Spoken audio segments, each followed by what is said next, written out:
So this one is for the sub-occipital muscles at the back of the skull. So if you were to look up at the ceiling and dig your finger into the back of your skull, the vertebra that you can feel is C2, cervical 2. C1 is actually up inside the skull. It's sort of level with the back of the mouth.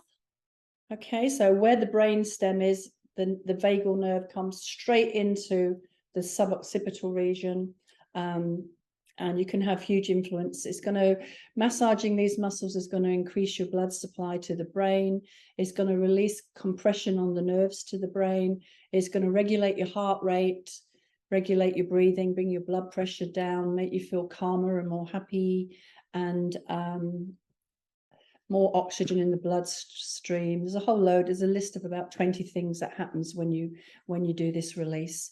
So the actual anatomy, so you've got C1, C2, very specifically the suboccipitals stabilize C1 and C2. So I've got a picture here so you can look at it. So it's called the suboccipital triangle. So you've got muscles that run, I'm trying to get the light off of the picture. You've got muscles that run along the rim of the skull in a horizontal plane. You've got muscles that run along the processes vertically of C1 and C2. And then you've got diagonal muscles that go from C2 to the mastoid process behind the ear. So if you feel, if you feel with your hand at the back of your neck, either side, you can feel there's an indentation there. So above that is your horizontal occipital muscles. If you come down the vertebra, 2 vertebrae there, that's your vertical ones. And then if you go from there to the back of the ear, you've got that triangle there. So starting with the parallel ones, the ones that run horizontally, just get one finger or maybe 2 fingers above the rim of the skull, sort of from the mastoid process inwards, and just sort of rub inwards and outwards with your fingers and just feel the tone of the muscle.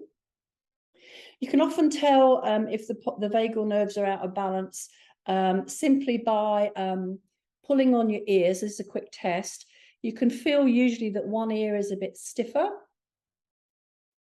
Also, if you breathe through the nostrils, one side will be stronger than the other, so that denotes there's a more of an imbalance on the stronger side. Should be equal in both nostrils. If you look at the neck, so I see my neck's a little bit raised on this side, so that would show that this side, this ear and this sternocleidomastoid is on the side that's out of balance. You can feel your trapezius as well if that's stiffer on one side than the other. So it usually all ties in with that side that's more out of balance. There's a few other tests, but they're the sort of simple, straightforward, quick ones. So you're going to get your 2 fingers and you're going to glide along the muscle, the deep muscle that's just above the rim of the skull, and try and determine if it glides in one direction and it's stiffer in the other. So one way the fingers will slide and glide, and the other way you'll hit resistance like a roadblock where there's blockage in the fascial system here.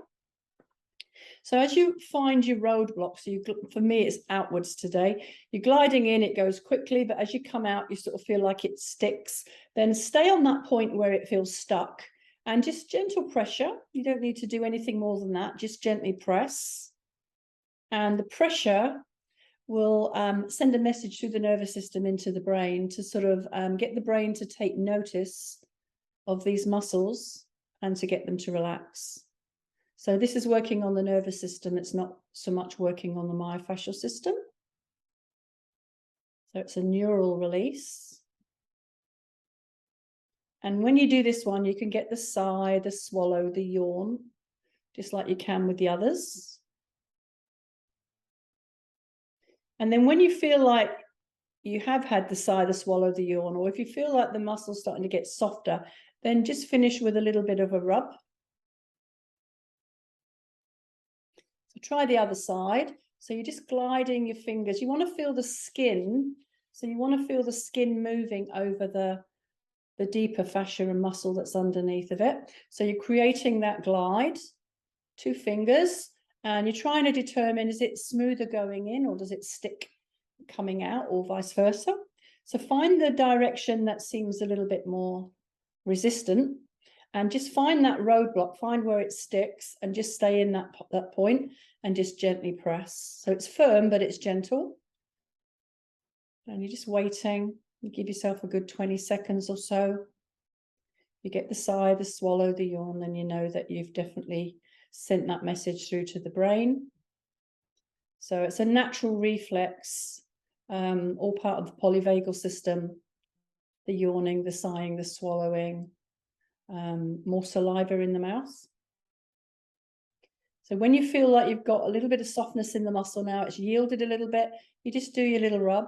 So as you get really good at that, you could sort of do it both at the same time. If none of that makes much sense to you, you can just do an oppositional frictional rub inwards and outwards. So that's massaging the muscles. So it's going to relax the muscles. It's going to stimulate the blood supply to the brain stem. It's going to bring you into that that polyvagal parasympathetic nervous state, rather than your fight and flight, or even worse than that is when you sort of go into paralysis. Okay, so then you've got the muscles that run along the sides of the vertebra. So if you look up at the skull, you can feel C2. You just do a little oppositional rub here. So you could do this for Aria, and she'd probably find this is really lovely and nice and relaxing. And the same thing, as you practice this, you could do one side and you could figure out which side is a little bit more blocked and press into that blockage. So single side is a bit easier for you to sort of assimilate the information that's coming back to the brain. But once you get good at it, you can do it with both at the same time. So usually 20 to 30 seconds is enough. And then from where you are, C2, diagonally up towards your mastoid process, you've got those diagonal muscles. So again, you can do the frictional rub. It's quite nice to hold the skull and do these with your thumbs. So if you've got her head in your hands, you could use your thumbs and just work through these muscles. If you feel any resistance, just gently press into it and just wait 20, 30 seconds and then go again. Okay. Another thing you can do is you could get, hang on a minute. You can get 2 balls in a sock with a bit of a space in between, and then she could just lie on them and she could just sort of gently massage these muscles herself. And if you've got the ball in the sock, then you can just hold the ball and it stops them escaping. I've got a little elastic band there, so it keeps the balls pretty much where I want them. So it's a bit like a homemade peanut. So that's the sub-occipital release. So if you just have a little look at that. And the book that you need to get, if you want to read up on this, hang on. It's a really good book. So it's the Accessing the Healing Power of the Vagal Nerve by Stanley Rosenberg. So maybe get it from the library, and it's a really good read. It's got all the exercises in there as well. I'm just fast tracking you so that you can get straight into this. So I'll stop this here.